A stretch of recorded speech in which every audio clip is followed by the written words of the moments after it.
Il est 14h, passé de 35 minutes. Merci d'être avec nous en direct sur Radio J pour cette troisième partie du Grand Journal. Écoutez notamment sur radioj.fr. On retrouve maintenant Ilan Grelzamer pour sa semaine israélienne. Cher Ilan, bonjour.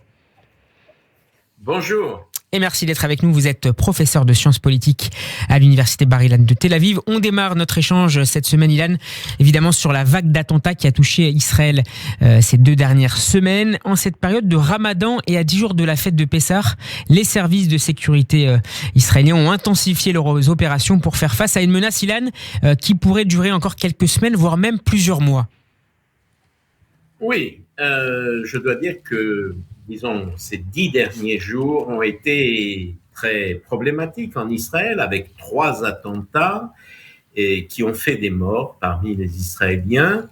Il faut toutefois distinguer et rappeler à vos auditeurs que les 2 premiers attentats ont été commis par des Arabes israéliens gagnés à l'idéologie de l'État islamique, de Daesh, qui avaient essayé de participer en Syrie aux opérations, etc., tandis que le 3e attentat vient d'un Arabe de Cisjordanie et qui est passé par un des trous de la grille de sécurité et qui a fait son attentat en Israël. C'est donc pas exactement la même chose. Je dirais les attentats Daesh, idéologie fanatique islamique. Avec peut-être une planification aussi différente entre les deux ? Oui, certainement. Mais en tout cas, du point de vue des Israéliens, comme c'est la sécurité qui est au premier plan, il faut s'adresser à tous ces types d'attentats. Et en particulier, en ce qui concerne le dernier attentat, il y a ce problème que la grille de sécurité qui sépare Israël des territoires de la Judée-Samarie a trop de trous et n'importe qui peut passer par là et évidemment commettre des attentats en Israël. Donc une des premières choses qui ont été faites en Israël par le ministre de la Défense, Benny Gantz, c'est d'abord de déployer des soldats tout au long de la frontière de sécurité et aussi de faire quelque chose qui à nous paraît quand même pas trop compliqué, qui est de réparer ce grillage. Ilan, même si on dit... Ilan, on dit que le problème avait déjà été remonté au gouvernement à l'époque de Benyamin Netanyahou et qu'une telle réparation coûterait plusieurs milliards de shekels. Corrigez-moi si je me trompe. Est-ce que c'est faisable ? Oui, non, je ne crois pas que ce soit des milliards de shekels. Je crois que c'est faisable et en tout cas, c'est indispensable. Vous savez, nous avons une frontière de sécurité avec Gaza qui aujourd'hui marche très bien. Il n'est pratiquement plus possible de pénétrer en Israël depuis la bande de Gaza. La frontière avec l'Égypte sur le Sinaï est aussi une frontière tout à fait sécurisée. Je ne vois personnellement vraiment pas pourquoi nous n'aurions pas un grillage qui fonctionne avec la Judée-Samarie. Il y a des dizaines de trous dans ce grillage par où chaque matin des Palestiniens entrent en Israël, en général pour travailler, simplement pas pour faire des attentats, mais c'est quand même très dangereux. On sait la force, par exemple, du Hamas, du djihad islamique dans les territoires, en Judée-Samarie, et donc il faut que cette frontière soit hermétiquement fermée. C'est ce à quoi, apparemment, cette semaine, le gouvernement israélien s'est décidé. Alors évidemment, Ilan Grelzamer, on se demande pourquoi, comme je l'évoquais à l'instant, ça n'a pas été fait, ces trous n'ont pas été rebouchés, si vous me permettez l'expression. Et on explique aussi, chez certains experts et éditorialistes en Israël, que c'était une manière aussi pour les autorités peut-être de permettre à des Palestiniens de venir travailler en essayant de réguler d'une manière ou d'une autre ces flux de travailleurs. Est-ce que c'est aussi ce qui vous revient et la manière dont vous percevez les choses ?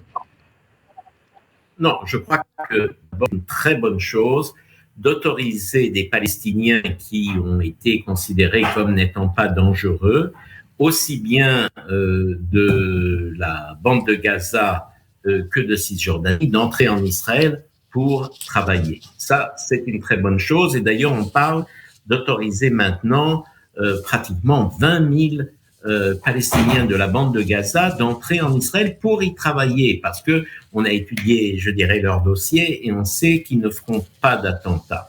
Non, c'est autre chose que de laisser des trous par lesquels tout le monde peut entrer de façon incontrôlée. Et ça, c'est quelque chose qu'il faut réparer, tout en donnant la possibilité à des Palestiniens qui ne sont pas dangereux de venir travailler en Israël. Sur le plan des opérations militaires et policières, le chef d'état-major de Tsahal, Aviv Kochavi, a avancé hier l'idée qu'une opération pourrait s'intensifier encore. Les opérations pourraient s'intensifier encore dans les prochains jours et dans les prochaines semaines. Est-ce que le gouvernement israélien d'union nationale dispose des marges politiques pour aller plus loin, sachant aussi que de telles opérations pourraient être coûteuses pour les soldats israéliens? Bon, écoutez, pour l'instant, je dirais que c'est la prudence qui domine. D'abord, il y a le Ramadan qui a commencé. On a vu les émeutes qui ont déjà eu lieu pendant 2 soirées à la porte de Damas à Jérusalem. La tentative du gouvernement est de garder les choses, je dirais, à feu doux et sans créer de provocations, de campagnes militaires et des choses de ce genre-là. D'autant que c'est Pessah maintenant. Comme vous le savez, les touristes sont reviennent. Oui. Beaucoup de juifs de la diaspora viennent passer les fêtes en Israël. Donc, la tentative est quand même certainement de ne pas faire quelque chose de trop dangereux du point de vue israélien. Maintenant, si effectivement ces 3 attentats sont le début d'une vague d'attentats, je ne sais pas si c'est le cas. Mais alors, à ce moment-là, peut-être le gouvernement israélien sera obligé d'en faire plus. Mais pour l'instant, j'ai l'impression que les mesures prises par Benny Gantz et par l'armée israélienne sont plutôt des mesures conservatoires et très modérées. Est-ce qu'on peut comparer ça à la gestion aussi relativement mesurée de Benyamin Netanyahou lorsqu'il était au pouvoir face à ce type de situation sécuritaire tendue? Bon, écoutez, il faut d'abord bien rappeler que cette situation sécuritaire, que ce soit les gens du Hamas qui font des attentats ou les trous dans le grillage, etc., ne date pas d'hier et ne date pas du gouvernement Bennett. Ce sont des problèmes qui existent tout au long des années. En général, ces personnes, qu'il s'agisse de Netanyahou ou de Bennett, disent « je vais résoudre ça, vous allez voir, je ne vais pas lésigner sur les moyens ». Et puis quand ils sont Premier ministre, ils s'aperçoivent qu'ils doivent mener une politique plus modérée.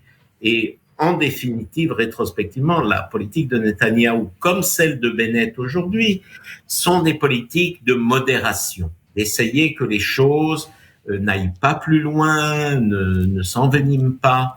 Je crois que lorsqu'on est en place de Premier ministre, on tente à être beaucoup plus tranquille, modéré et prudent que quand on est dans l'opposition. Ce qu'on voit ici n'est pas ce qu'on voit là-bas, comme le disait Benyamin Netanyahou, je crois.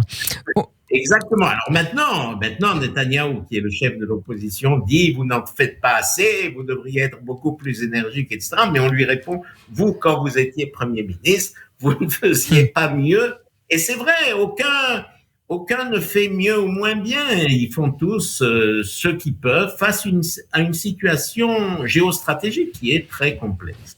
Alors justement, cette situation géostratégique très complexe, on va forcément nous amène à parler de la situation en Ukraine. Ilan Greisamer, les images abominables en provenance de la ville de Boutcha, notamment, interpellent la communauté et l'opinion publique internationale. Est-ce qu'elles obligent aussi le pouvoir israélien à durcir sa position à l'égard de la Russie? J'ai évoqué tout à l'heure dans le journal les déclarations, les réactions de Yair Lapid, mais aussi celles peut-être plus inattendues de Avigdor Lieberman.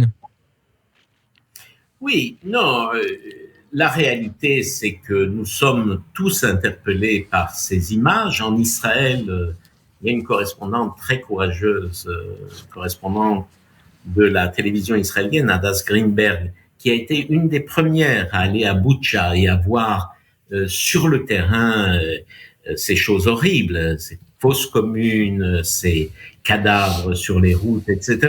Je dirais que pour nous, juifs, faut dire la vérité, ça nous évoque des choses terribles de notre passé.